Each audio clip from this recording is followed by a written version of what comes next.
We took Bomba back in partnership with the municipality and said, we are not illegal. Our culture is live. It is important. And it's important that we do our culture in the spaces that we were told we couldn't, that we just be who we are in these spaces where what we were doing was illegal if we did that.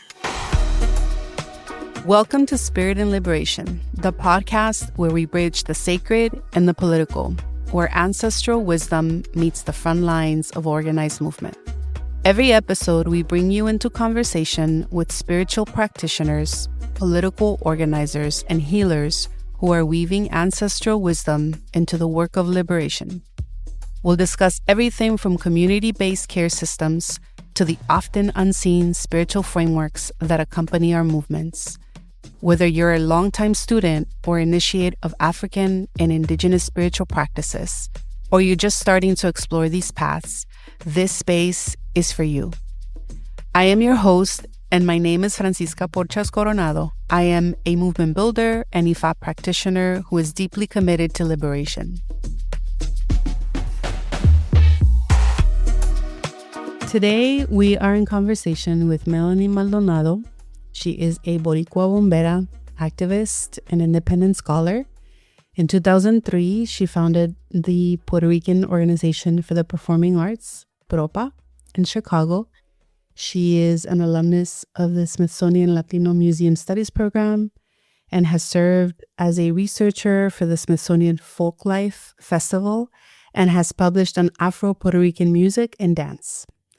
Melanie organizes the biannual Bomba Research Conference since 2005, and in 2011, she started a Lugares Históricos project, which highlights Black history sites in Puerto Rico, including, most recently, those related to the transatlantic slave trade. 7 years ago, Melanie organized and led a first-of-its-kind community tour of these ancestral spaces and began placing historical markers of these locations of importance for Africans and their descendants. She is a member of the United Confederation of Taino People and is a genealogist working to help remember the family trees of Afro-descendants from Puerto Rico through the Mis Ancestres en la Bomba Africa Habla en Mí and Mapping Africa and Puerto Rico projects. On this episode of Spirit and Liberation, we'll sit to discuss her unique journey, the wisdom her ancestral lineages bring to cultural memory, and the preservation work, her research, and her genealogy work. Hi, Melanie. I thought it'd be good for us to start with you telling us a bit more about your lineage and how does it inspire the work that you do? Thank you. I am third generation Boricua in diaspora. 4 of my grandparents met in the States, 2 in Utah and 2 in Chicago. They all ended up settling in Chicago where both my parents were born, then subsequently where I was born. And because they met in the diaspora, they are not from the same communities, not from the same municipalities, and are from the town of Isabela, from Old San Juan, and then from the mountainous interior, 2 neighboring towns, ironically, Jayuya and Utuado.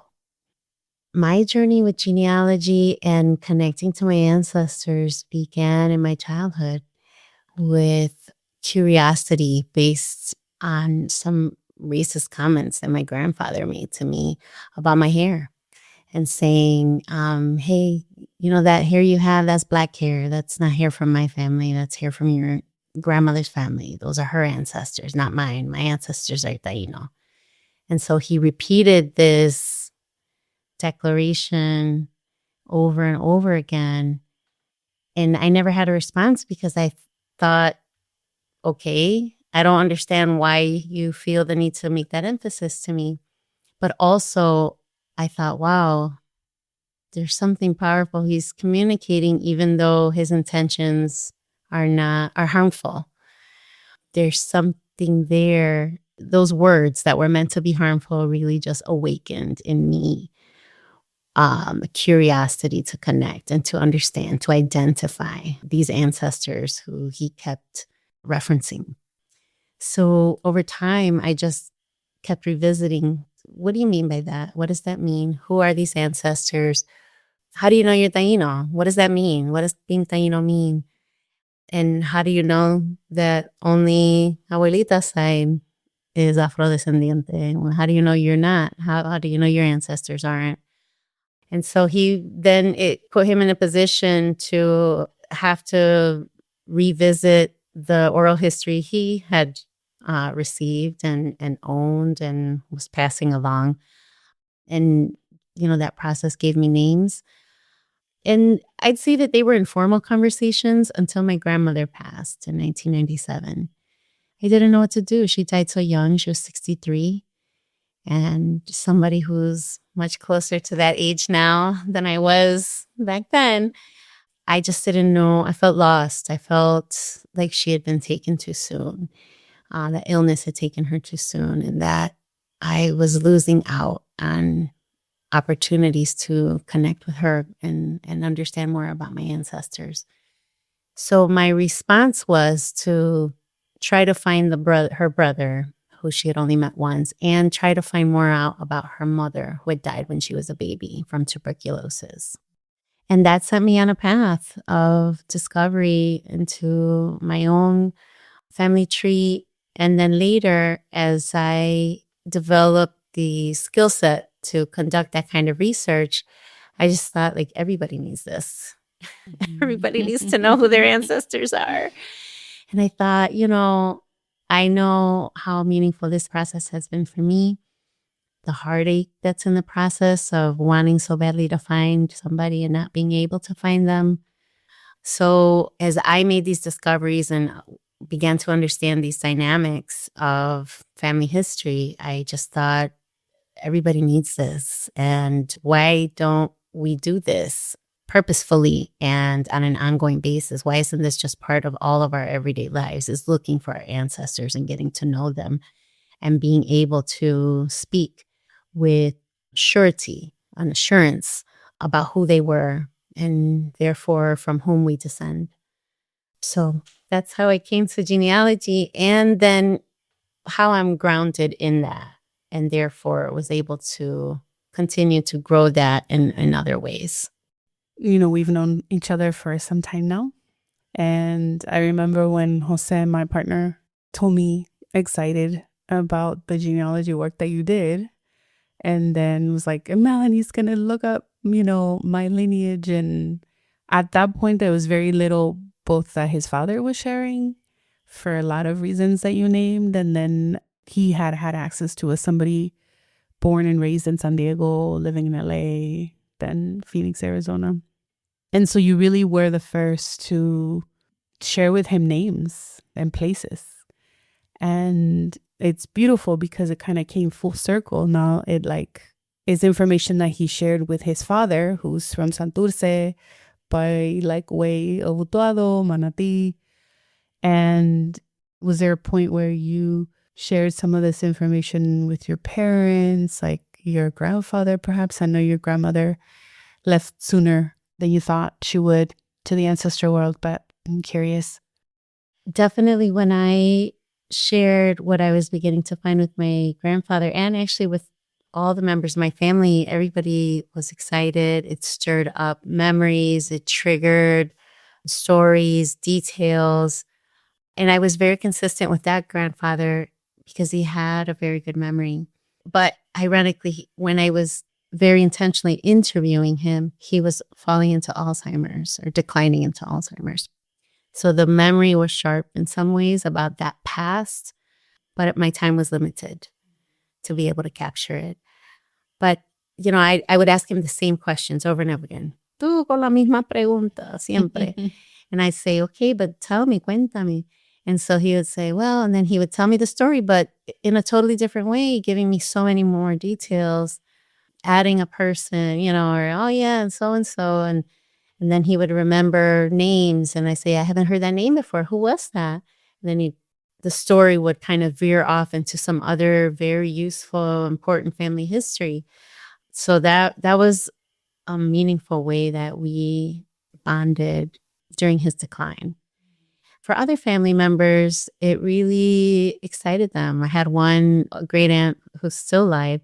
And she just became like part-time detective. Like she just would come from Chicago to here to Puerto Rico, and she was interviewing her uncles in their advanced age, and brought me back this scribbled paper with her own kind of made up timeline and family tree, because she wanted to record and document as much as she could intuitively. She had no methodology, no instruction, but it was really beautiful to, and she just kind of presented, look what I got for you, look what I did for you. So that was really special because it gave her purpose and helped her feel part of something special that she naturally was a part of as a descendant also.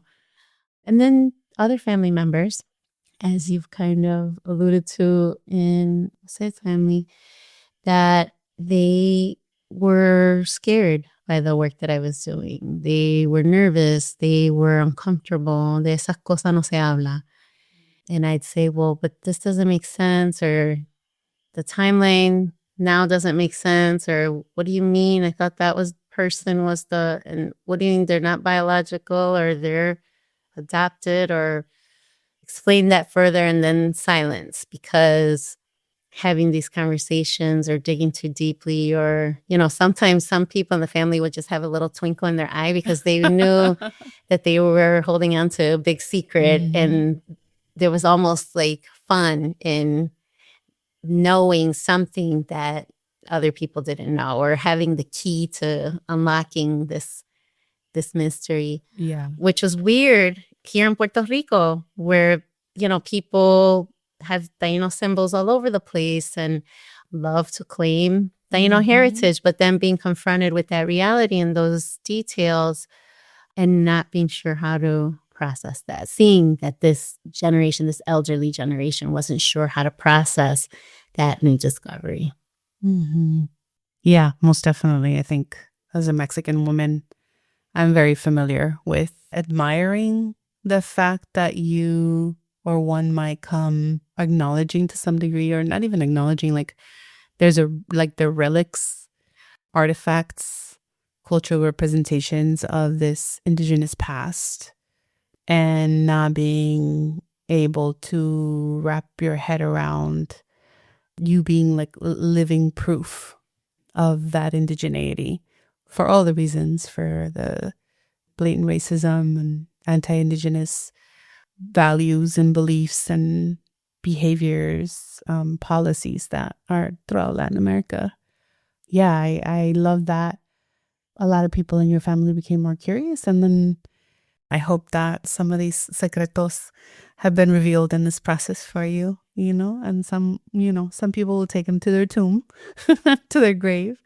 There has been one particular collaboration you did recently with the Middle Passage Ceremony and Port Markers Project. And there are two ceremonies that you held here in Puerto Rico, one in Humacao that I was present for. It was really powerful. And you also held another one in Ponce last year. And so I was hoping you could tell us a bit more about the significance of these ceremonies, but also this really important collaboration that you're engaged in. In 2023, I was at a very special convening at the Smithsonian that was co-convened by the National Museum of African American History and Culture and the National Trust for Historic Preservation.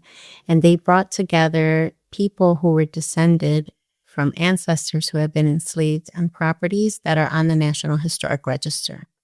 They asked me to attend because the work I do is along the lines, although it doesn't yet fall within the National Historic Register. While I was there, I heard about a placard that was going up to commemorate the capture of the last illegal slave ship that came to the United States in Mobile, Alabama. And I know that story very well, which is the ship name was the Clotilde. And it's a very famous story. Somebody I admire and whose work I followed for a long time is that of, I call her the foremother, and that's Zora Neale Hurston, who 100 years ago was doing the work to speak to some of the remaining survivors of the Clotilde. And so I knew of her work. I knew of the story of Cujo Lewis. And when I heard that this placard was going to be put up, I wanted to know more because I thought we have an almost identical story of a ship that illegally came to Puerto Rico from Africa, just like the Clotilde. This one is called the Majesty. The Clotilde arrived in 1860. The Majesty arrived to Puerto Rico in 1859. And there are stories of survival. There are known histories connected to the Majesty. And so it's such a parallel. If they're doing that for the Clotilde, we need to do that in Puerto Rico for the Majesty. And so just connected with the organization, and they were very open and very welcoming, and immediately we're on board. And so we didn't get the permissions in time. We're still working on those permissions for Humacao to put the placard up. But we did go ahead and hold a ceremony, a remembrance ceremony, an interfaith, intergenerational remembrance ceremony in Humacao. One of the requirements is that the ceremony and or placard need to be in view of where the ship landed or came into port. So we chose a spot on the coast of Humacao from where we could see what historians have surmised was the place where the ship ran aground. It was actually headed to Cuba, but it ran aground on the southeastern coast of Puerto Rico. After that project, they asked me to be the lead contact for the future ceremonies and placards that would be put up or take place in Puerto Rico. And we immediately began planning for the next few. And last spring of 2024, we were able to hold a ceremony in Ponce just before the anniversary of a ship that arrived there. The Majesty arrived from Central Africa along the coast of what is modern-day Angola, near the Congo River. This ship that arrived to Ponce in 1818 arrived from the coast of Gabon in Central Africa also, one of the smallest countries in Africa. So we held a ceremony just days before what would have been the anniversary of the arrival of that ship in 1818. We did get permissions for that placard. The placard just didn't arrive in time, so we actually installed it a month later. But in both cases, they were following the guidelines of the Middle Passage Ceremonies and Port Markers Project, which is that they be in a place that faces the ship's arrival, so facing the sea, that they be interfaith and intergenerational. So in both cases, and as long as I'm overseeing these projects, the focus, the interfaith focus, is not on current interfaith practices, but my focus is on what were the interfaith practices that were brought by those ancestors on those ships, and how have they survived in diaspora? What does that look like? So in both cases, we had representation from different faith practices of groups that are represented in Puerto Rico and have been documented as having been brought to Puerto Rico. And then we also, in both cases, had representation of Espiritismo, which is not particularly rooted in one place in Africa, but as a lifestyle, as a way of being connected to nature and ancestors that has survived in many different ways throughout the African diaspora. Call it hoodoo in some places. They call it, it has many different names in many different places in Puerto Rico and in other parts of the Caribbean. It's called Espiritismo. So that was one of the faith practices that was represented. So we had those elements. We had children, which is an important requirement of the project, and elders. I shared genealogy at both, connecting living people to that place, those enslavers, or that ship in particular. And that's an important part of the work that I'm doing with genealogy and visibilizing these sites, telling these stories, and then creating a modern day connection so that it isn't kind of this ephemeral history that we hear about. We know it happened, but we don't feel connected to it. When you can see a person, when you can hear their story, and when you can hear them articulate or them be a part of telling the story of their ancestors and how it connects to this history, then it feels within reach and it feels like something that resonates. And alive, right? It's like the people are a representation of their ancestors, maybe not an embodiment perhaps in terms of behaviors or thinking, although epigenetics is very real.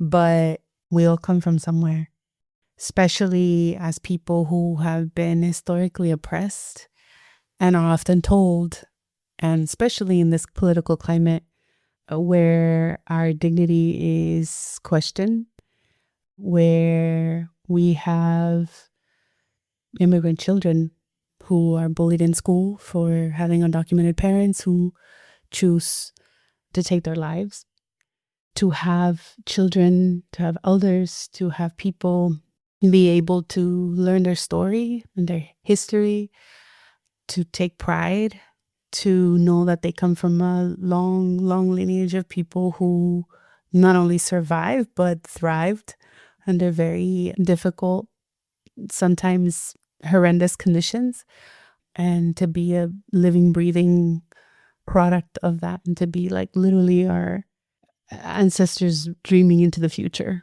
right? That's what we are. And so sounds like really beautiful work, and that it's done in community, right? And I think that's what's so important about everything you described, from the collaboration in Macau, the ceremony in Macau, in Ponce, the placards, the biannual Bomba Research Conference, the genealogy work. It both brings like entire families together, whether sometimes in unity or sometimes, in conversation or investigation, praising and elevating ancestors, to whole communities that are practicing bomba, or whole communities that are coming together to honor lineages or honor the struggle or honor a particular community. And I think that that's what feels really important, that it's just not the impact on an individual or on a particular family, but entire communities and entire areas of Puerto Rico and Puerto Rico overall, which feels really powerful. It does feel like they are events to really praise particular ancestors and their lineage, and to elevate their memory, but elevate their contributions too. Absolutely. I have to say that when I first started the conference, I was really focused on creating a living repository for our Bomba community of the disparate pockets of knowledge that existed. And my vision was to bring us all together so that we could contribute to a pool and then feed from the same pool. As my work in genealogy and other research continued with the elderly, I realized that there was, because of their age, because of illness and natural disasters, that there was an urgency to work with them to tell these stories. And so my focus shifted in that move from Chicago, bringing the conference to Puerto Rico, to, instead of building and creating this living repository where we all contributed and came together, to actually focusing on these tradition bearers who could help connect us to practice and ancestors. And in doing so, it was important for me to tell those stories in the places where they happened. I am still working through the language around that. But what I've consistently said over the years is that I feel energy when I'm in those spaces. And I want other people to feel that energy. I don't want them to just read something on a page or see something in a video clip or hear it from somebody else. I want them to come and have their own experience, to have their feet touch the ground where that thing happened and feel the energy of that thing, of that person, of that convening, of that historic convening of people. And to do with that what they want, but that I create the opportunity for that because of these knowledges that I have been privy to or connected with. And so moving the conference from Chicago, where I partnered with a community college that was based in the community, that opened their doors and were very hands-off, kind of said, here are the keys, go ahead, do what you want to do, to being very intentional about not going into university spaces. That one in Chicago had a unique set of circumstances. Here in Puerto Rico, it's not like that. If you go to a campus, it's easy to get lost down long hallways and across vast stretches of land that don't make sense, are ill-marked, and are just not very accessible to the community. And so every conference, we have been at a cemetery, we have been on a street corner, we have been in a marquesina, which is a carport, we have been at a town square, a plaza, anywhere that is tied to this practice and this history and ancestors, where they lived. At a certain point, I thought, these were people, they didn't stop being bomba practitioners once the baile de bomba was over. They went home. They went to work. They, had dinner. And so I said, we need to see like where they lived, where they worked. Like all of this is important. All of this comes together to tell their story. And so let's go there too. And so that 2018 Bomba tour that you mentioned earlier was that.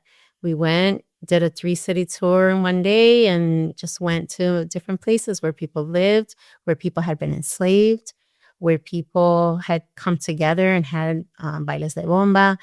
And I asked in all those places that somebody attend or participate who was connected to those physical locations because of ancestral ties, and that they could tell the story. I was the facilitator. I was the curator of the experience, but that really the knowledge bearer or the tradition bearer themselves was the one that was linking the space to the history. And that has been so powerful. And all kinds of things we've uncovered or been able to do. In 2019, we took Bomba in coordination with the municipality of Arecibo. We took Bomba officially back to Arecibo, where it had been outlawed in 1906, 1907. One of those articles we talked about, can't remember the exact year, but 1906 or 1907, there was a nationwide ordinance that then was really enforced in Arecibo in particular, among other places. That was then rescinded and enforced and kind of fell off, which I have always wondered, and is one of the many things on my checklist to do, is to go back and see if it was actually officially rescinded.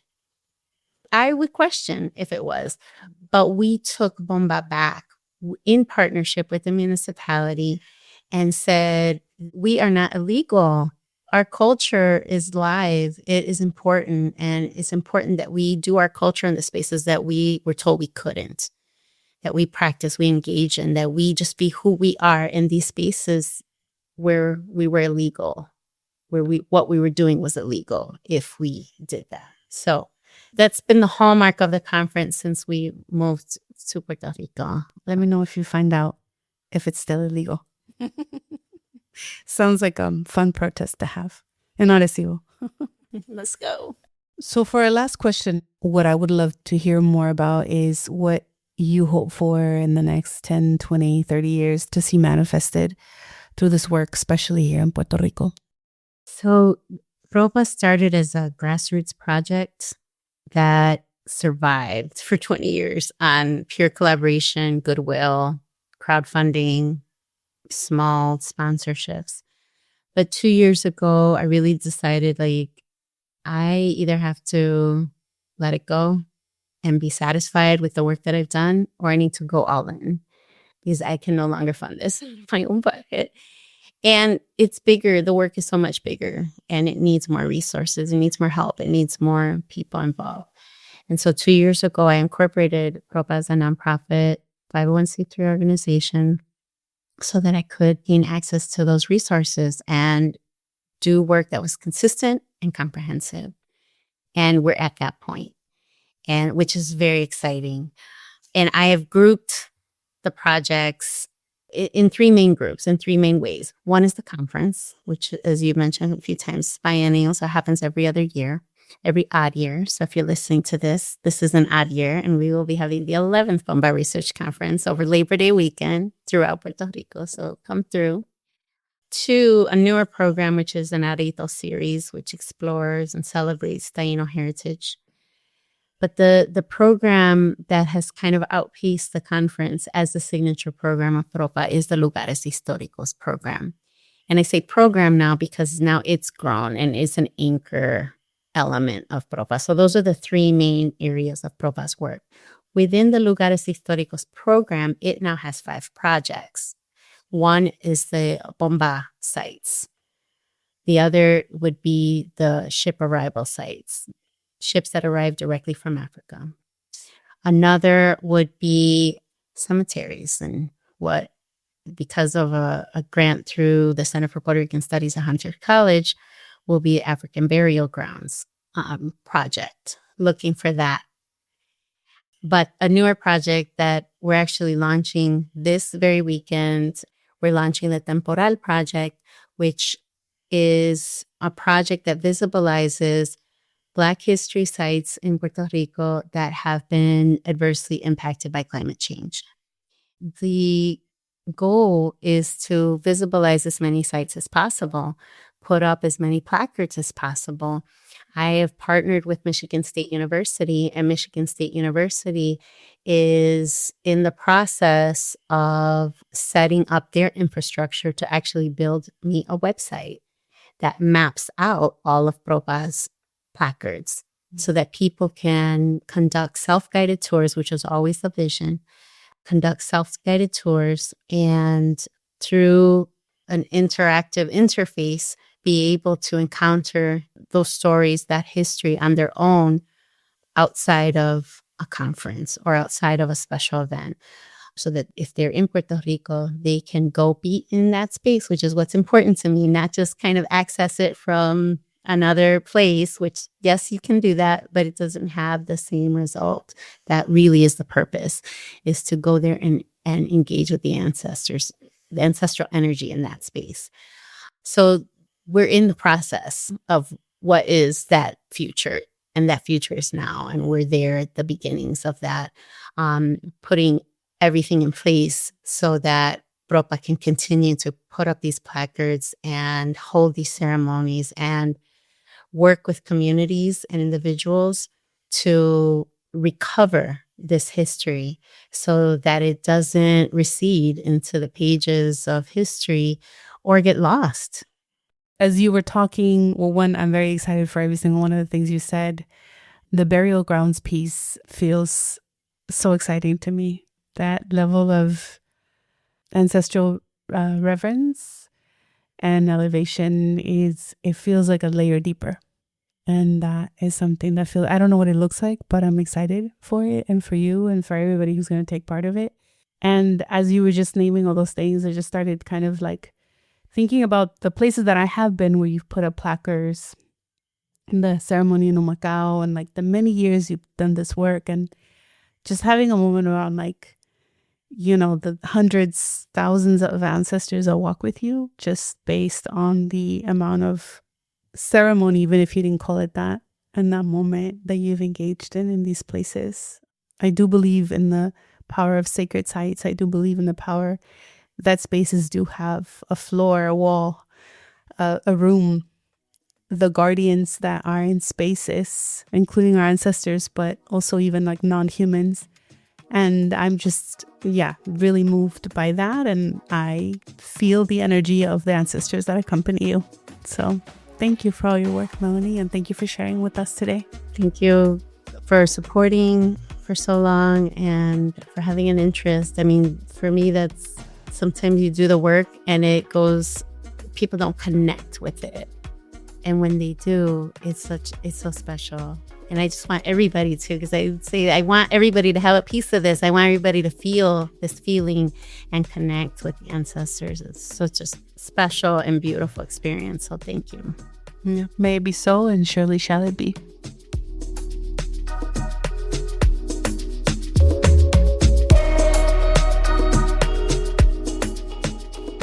You've been listening to Spirit and Liberation.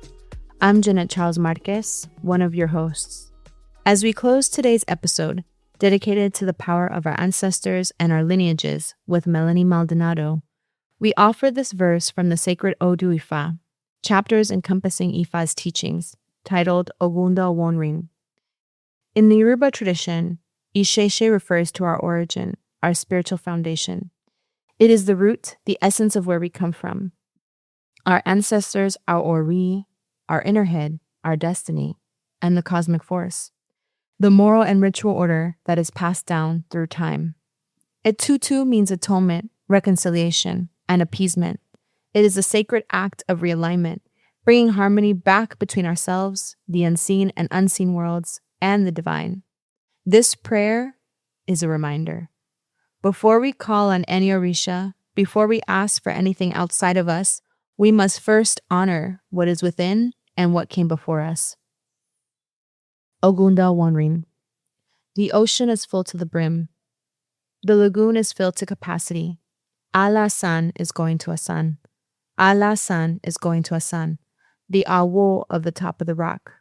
The elders thought over the matter and realized that it was no longer favorable. They used their mustaches to cover their faces and spread their beards firmly over their chests. These were the declarations of Ifa to Isheshe, to every head of the Oro, Colt, and Ile Ife. What is one's Isheshe? Olodumare is one's Isheshe. It is Isheshe we ought to appease before appeasing an Orisha. One's Ori is one's Isheshe. It is Isheshe we ought to appease before appeasing any Orisha. One's mother is one's Isheshe. It is Isheshe we ought to appease before appeasing any Orisha. One's father is one's Isheshe. It is Isheshe we ought to appease before appeasing any Orisha. The male genital organ is one's Isheshe. It is Isheshe we ought to appease before appeasing any Orisha. The female genital organ is one's Isheshe. It is Isheshe we ought to appease before appeasing any Orisha. Please let us appease Isheshe. It is Isheshe we ought to appease before appeasing any Orisha. Isheshe is the father of all Etutu. It is Isheshe we ought to appease before appeasing any Orisha. The Isheshe of your mother's lineage, the Isheshe of your father's lineage. It is Isheshe we ought to appease before appeasing any Orisha. Ashe, and until next time.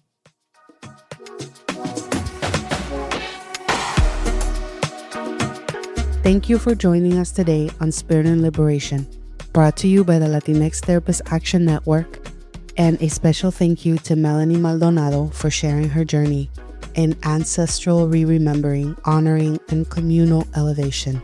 We are inspired. If this episode spoke to you, please like, subscribe, and share with someone in your circle.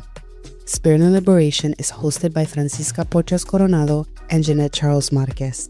Today's special episode was produced and edited by Phil Circus.